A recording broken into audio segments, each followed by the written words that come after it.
Dans ma vie, j'ai réalisé que je demande beaucoup la validation des autres concernant mes relations et les autres, surtout avec mes relations amoureuses. OK? À la suite de la rupture avec mon ex-copine, je suis devenu très dépendant de la validation des autres puisque je veux apprendre de mes erreurs relationnelles. OK? Euh, j'ai pris conscience qu'il n'y a pas de fin à cette validation. Ça revient constamment, peu importe les rétroactions de ceux à qui je demande la validation. Je me questionne donc à savoir s'il ne s'agit pas d'un processus d'évitement. Voulant être autonome dans le développement de mes relations amoureuses, ma question est la suivante. Étant donné que le développement d'une relation amoureuse dépend de l'autre personne, comment peut-on prendre le bon niveau de responsabilité et apprendre comment le faire sans dépendre de la validation d'autrui? Bien ça, je peux vous dire que c'est une question en or et je peux vous dire que c'est une question que beaucoup de gens se posent. C'est une question qu'on se pose, je pense, constamment. Moi, je pense que déjà là, cette question-là, elle est saine. Je pense qu'il faut la garder allumée, cette question-là. Quand on est en interaction avec une personne, il n'y a pas de façon absolue et objective de savoir, ah, ça, c'est le bon niveau de responsabilité, c'est exactement ici. Dans une relation amoureuse, ça bouge, c'est mobile. Une relation amoureuse, hein, c'est comme une danse. C'est pas un pas de danse ou c'est pas la photo de deux personnes qui dansent. C'est quelque chose qui bouge. Donc, la question, c'est comment on danse? Dans une danse, il y a toutes sortes de danses, puis il y a des règles de danse. Mais même quand il y a des règles, il y a une certaine improvisation. Ce n'est pas des pas parfaits, ça bouge, c'est à deux. Donc, dans une danse, il y a des responsabilités qui sont mutuelles, puis des fois, on se pile un petit peu ses pieds, puis oups, on s'ajuste, puis c'est la même chose pour moi dans une relation. Donc, je comprends la préoccupation, parce que ce que je comprends que tu me dis, c'est que suite à une rupture que tu as eue, tu t'es dit, ben là, je veux m'améliorer parce qu'évidemment, tu ne veux plus que ça se reproduise parce que sûrement que ça t'a fait souffrir. Puis je comprends tout à fait ça. Puis tu veux une relation à long terme qui est épanouissante. Tu ne veux pas que ça se finisse mal. Fait que tu dis, OK, est-ce que je peux prendre le contrôle sur quelque chose? Donc, OK, est-ce que je peux apprendre de quelque chose? Parce que d'un coup, que je ne suis pas conscient de quelque chose, j'ai besoin du feedback. Je comprends absolument ce qui a 100% du sens. Donc, la question, c'est jusqu'où je vais dans la validation parce que, exactement comme tu le mentionnes, à un moment donné, ça n'a pas de fin. Et je serais très embêté de te répondre par quelque chose qui est un absolu. Je pense que les responsabilités ou l'ajustement des responsabilités, c'est un cheminement en soi. Ça se développe avec le temps, ça se développe en apprenant des choses. Donc déjà là, je pense qu'il faut rechercher à prendre des responsabilités qui sont justes, puis accepter qu'on ne les prendra pas toutes. Là, vous allez me dire, OK, mais c'est justement, c'est quoi les limites? Je pense qu'au fur et à mesure qu'on a la volonté de se développer comme personne, qu'on a le goût de prendre des responsabilités, puis on développe une relation saine avec soi, on devient de meilleur en meilleur pour dire, j'ai l'instinct que ça, ce n'est pas ma responsabilité, puis que ce n'est pas raisonnable. C'est un instinct.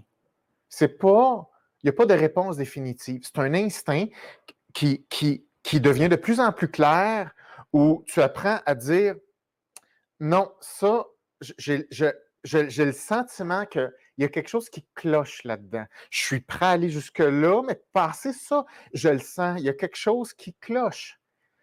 Ça, c'est notre point de départ pour discuter avec l'autre. OK? Et donc, le reste, c'est une conversation. OK? C'est cette danse-là.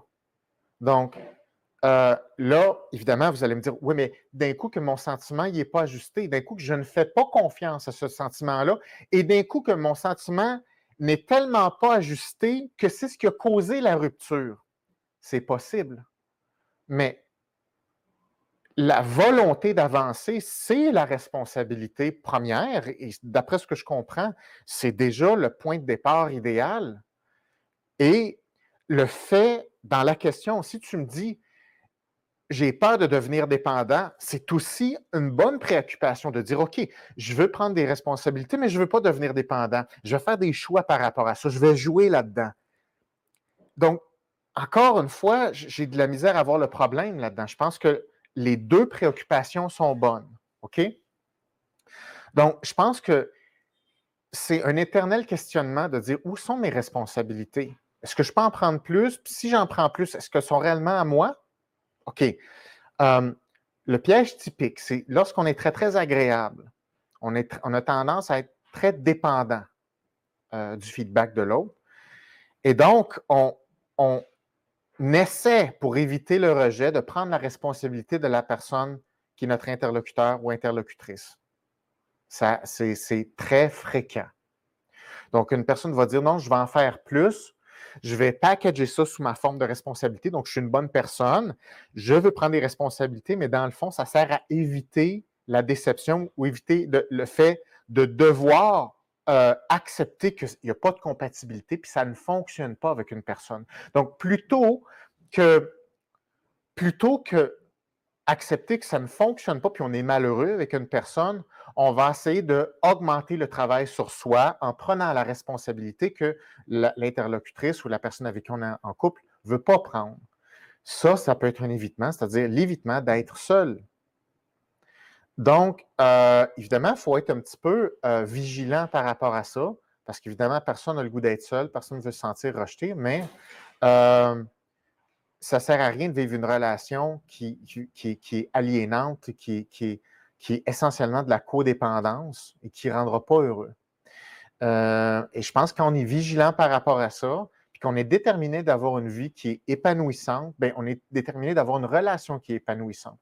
Donc, tout ça, ce sont un peu des facteurs de protection qui nous permettent de nous poser la question, est-ce qu'on est sur le droit chemin ou pas? Est-ce qu'on est dans la bonne direction ou pas? Sans que ça soit parfait, hein, parce qu'aucune relation est parfaite, puis ça n'a pas besoin d'être parfait. Mais je pense que c'est réaliste d'espérer que ça soit essentiellement satisfaisant.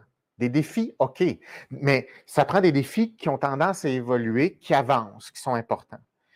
Il y a des indices, OK,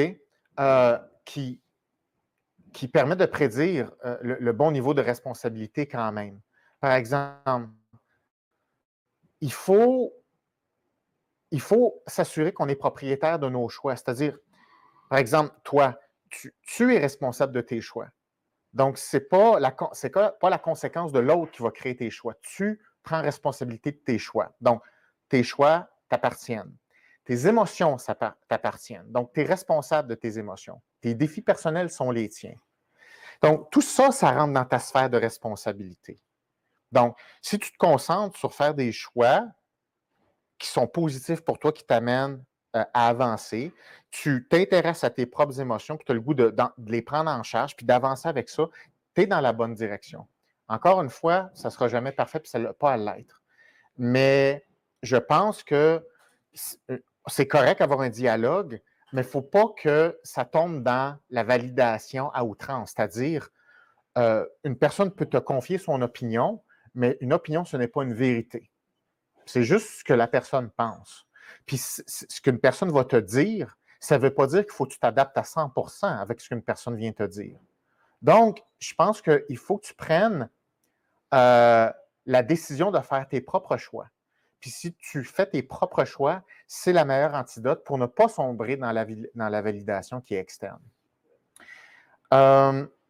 L'autre chose, un autre indice, OK? Parce que c'est quand même pas si facile que ça répondre à ça. Il n'y a aucune réponse simple à ça, aucune.